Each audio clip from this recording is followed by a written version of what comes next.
All right, AP Human Geography classes, here's our next video.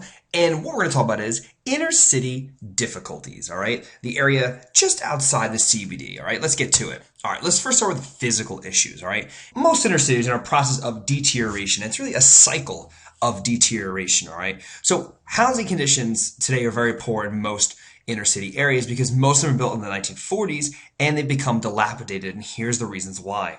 One is a process called filtering, all right? And these are where large houses are kind of subdivided by landlords and just wave after wave after wave of low-income people come and live there. Maybe a year, maybe 2 years, maybe 3 years. Well, what happens is that landlords just don't keep up with the house, and then after a while, it just deteriorates over time, and thus they literally just abandon the house where it is. One issue. Second issue is something called redlining. This involves banks. Now, banks literally will draw a red line on a map and basically not loan in that particular inner city area because it just doesn't make sense to them because they might not get the loan back, so on and so forth. And thus, low-income families who want to rebuild already have problems revitalizing their homes because of redlining. Where else are they going to get the money besides a bank?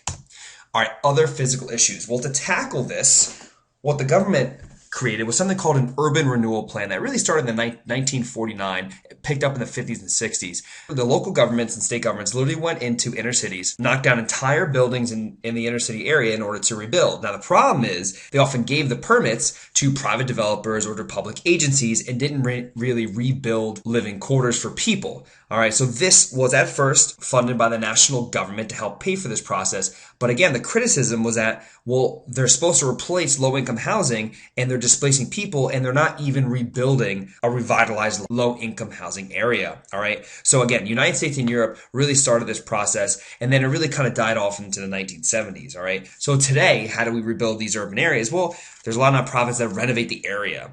And so what happens is this also spurs on something called gentrification. And this is when middle class families move into inner city areas, all right, because there are larger homes and lower taxes and better prices. All right, so there's kind of this mix of low income and middle class citizens that help revitalize the area along with renovation.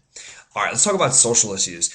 There's a nickname for inner city residents. They're often called underclass, all right? And it's basically because they're stuck in this never-ending cycle of poverty and they suffer from the following social issues. And these are just some of them: high unemployment, alcoholism, drug addiction, illiteracy, juvenile delinquency. I mean, the list goes on. I can keep talking about it. One big problem is that the deteriorating school system in many inner city areas, all right? Now, there's a lack of an educational core, and what that means is that, kids aren't pushed to do homework. Kids aren't pushed to do well in school. And what happens is generation after generation, they fall back into this poverty cycle. Now, also what can result from this are high rates of homelessness because of their education, might not be able to get a job, and low educational jobs are hard to come by, so on and so forth, all right? And again, this system creates something called a culture of poverty. And unfortunately, there's little government incentive to kind of provide for services to help kids stay off the streets and stay in school and to provide better school supplies for inner city schools.